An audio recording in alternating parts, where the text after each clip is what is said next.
I finally got through all that, and one of the first novels I picked up was episode three, and Mm. read it after the movie, and I credit Mark Herleman and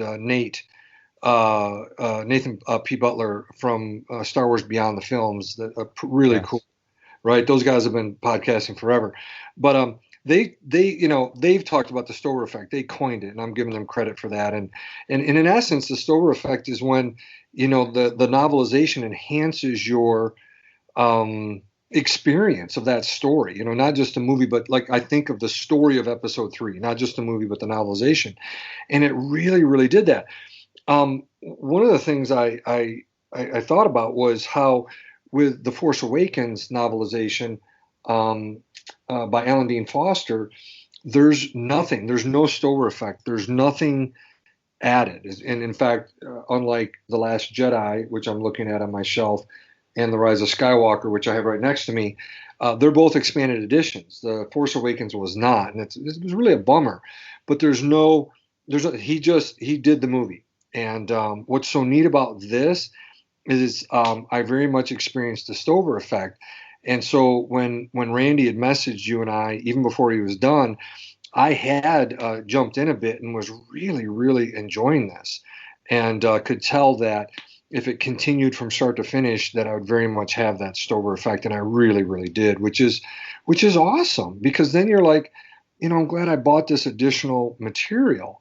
Um, I guess the other thing too was all the extra stuff that we learned, and that was something that you and Randy and I talked about doing, and so I tried to put down as much as I could. Randy did as well, and we can share a whole bunch of that, as it follows. But I'll let Randy jump in with his overall thoughts.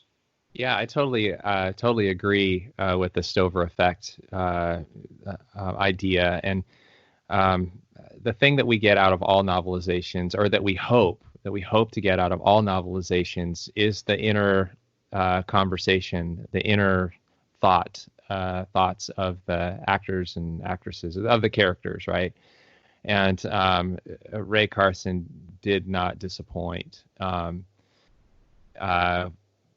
there's so much added, so much story added, motivations and reactions, if you will, as we're here on Star Wars Reactions, but the reactions of characters to events. And if we were to just take one of our characters, take, for example, Poe, and knowing what we know from Resistance Reborn and the path and the story arc that he was on and that he has kind of taken since The Last Jedi, if we were just to take one character and just kind of get a special insight, that would have been enough. But the way Rae Carson breaks down all of the characters and uses that as a tool to kind of keep you hooked, hooked to a story that we've already seen on film, on the screen, was really, really cool, very unique, very creative, and very compelling.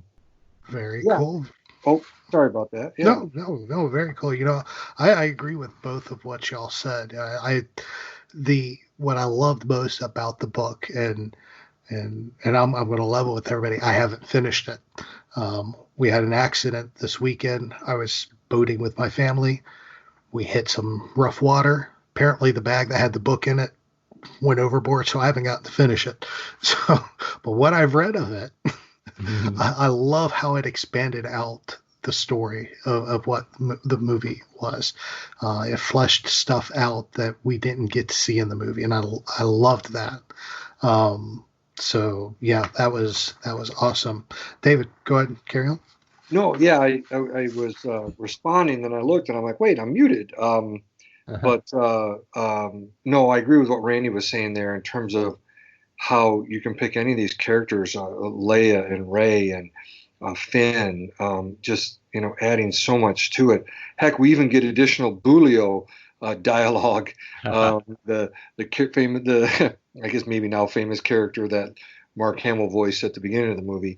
So there really is a lot. And now, in fact, last night, what I was trying to do is I'd started the Rise of Skywalker, and again, right, I'm watching it and I'm thinking about what Rae Carson wrote, and I was thinking, with it being an expanded edition, I look at how thick the book. I have the hardcover here sitting next to me. It's not like any bigger than the Force Awakens novelization by Alan Dean Foster, but yet as soon as, like I said, as soon as Randy contacted us and I was reading, I'm like, how is she doing this? How is Rae Carson adding all of these layers, but not making the book like 500 pages long? True. It's such a skill. I was kind of just looking at the pages and flipping through. And I'm like, holy mackerel, she's really good. There's even spots in there where she'll summarize Resistance Reborn, the novel. Right. Rebecca Roanhorse, right? Boom, she takes a little paragraph and she really summarizes that book, and you're like, wow, that was cool. But yeah, there's so much we can dive into here. Randy, any thoughts on? Do you want to kind of start from the beginning and move towards the end? Do you want to just pick out some subjects that are particularly interesting? Because you have quite a bit of overlap. Yeah, I wanted to. One of the things that I wanted to start off with in the very beginning is Rae Carson sets up. By the way, not only did Rae Carson do an incredible job of writing this, but Mark Thompson did the audiobook, and it is amazing, especially at the end, his portrayal of Palpatine as he is. Being who he is at the very end, the climax of the book, you can hear that. Of course, the music helps, but you can hear him really just embrace being Palpatine, and he does an amazing job. Like gave me goosebumps. His performance of Palpatine at the very end. But the thing that I wanted to kind of start out with is just kind of. It's been a long time since I've been on your show, but just to kind of remind listeners, I'm always looking to define what good is in a universe, right? And I've been over the past 3 films trying to figure out, and it's been very very difficult, kind of like nailing Jello to the wall, because there's been 3 different writers and 2 different directors, and there's not been a consistent. Each movie has been almost like a brand new project, so it's really hard to kind of nail down what is the good here. But in the very opening of the book, we get dialogue of Rae, and she's speaking. It's the scene in the movie where she says, speak to me. She's saying, what is the exact quote that she says as she's like floating with the rocks in the air? I can tell. I think it's be with me. Be with me, right? Yeah, she's saying be with me. Yeah. And initially, I didn't get that as the. I think maybe I was preconditioned by previous Star Wars content that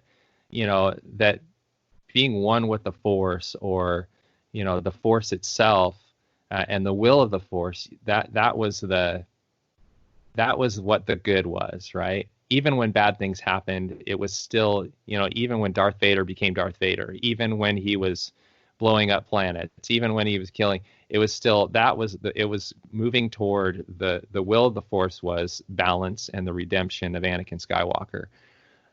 Now the good has become Rae channeling all of the, like, her goal or her motivation or whatever seemed to be channeling all of the Jedi of the past through her. And I didn't necessarily see that as a strong motivation in the movie, but it was very clear in the book, even to the end. As we get toward the end of our conversation, I'll kind of support that in why I feel that is her main motivation throughout the novel. Mm. Wow, well said. And in fact, like Randy just said, I was thinking maybe the last time Randy was on was maybe the Mortis trilogy. Do you think Right, you read right. it, Randy? Yeah. And you asked so many good questions. In fact, I wanted to go back and listen to that podcast before we got on because it's interesting. I'm so thankful that you're taking this route because in the notes I took, and I'm looking at your notes, I just really liked the overlap, and I loved what you were saying because just like when you examine the brother and the sister on Mortis, you were really taking the deep cuts, Mm, and in my notes here, there's a lot of stuff that I wrote down just to kind of keep my mind fresh on it, but some things that are consistent with you as you were saying this, like what's good, what's evil. Um, I even think about like you mentioned the redemption of Darth Vader. Remember, a big question coming into this movie was, can Kylo be redeemed? And I all three of us, have our ear to the ground and when it comes to Star Wars and social media and stuff. And I kind of saw some people saying no, he can't be redeemed, and no, we don't want Kylo with Rey and all this kind of stuff. And other people were like, Vader, Anakin killed younglings in the Jedi Temple, and right. he was able to be redeemed. And so that was a fascinating thing to watch as well. Speaking to good or evil, I guess in this one, there's no question we know who the evil is, and Right. that's Palpatine. But I do have um, a little note to myself here that it was where do I have it? Oh, there it is. It's in chapter 14 where um, it's the captain of the Star Destroyer that blows up Kijimi. And you get to know a little bit more about her. Like, we didn't really know anything about her, Mm, but it was talking about how everyone worked on the return of one goal, the return of the Sith. And so you think about that. And like when you talked about good, I think about evil here. So you don't just have these Sith acolytes who are hanging out there on Exegol. You have all of these Imperials who have been working for years to make this happen. right. What a statement. I thought about that. I was like, I was going to run that by both of you. That's the goal. We want not just the Empire, we want the Sith to Right. it. And when I read that, I was like, wow, how negative is that? Right. It kind of makes me kind of uh, consider Ray's words in her first conversation with Kylo when she says, "Oh, serving another master." Is that what you're doing now? You're serving another master, and we can say that about the Empire. Like, oh, great, here's these Imperial moffs and all, and admirals and generals serving yet another master. Because it went so well last time and the time before. Right, right. Um, uh, I guess you know, talking about the good guys. I guess one of the things uh, I wanted to bring up was something that we didn't. None of us, none of the three of us on the call, nobody in movie theaters knew was going on with Leia, and that is another good guy. Our hero Luke is communing with her. Right. And so we don't get that in the movie, though. We don't hear Luke, Mark Hamill, talking to Carrie Fisher, right? Right. Right. Um, what did you guys think about that? Well, Yeah, I'm thinking that I loved it, and that does I don't want to spoil it too much yet, but I feel like that fits with my kind of take on the novel as a whole, and Rae Carson's version of the movie and of the script. Um, it definitely fits with Stover and his his kind of breakdown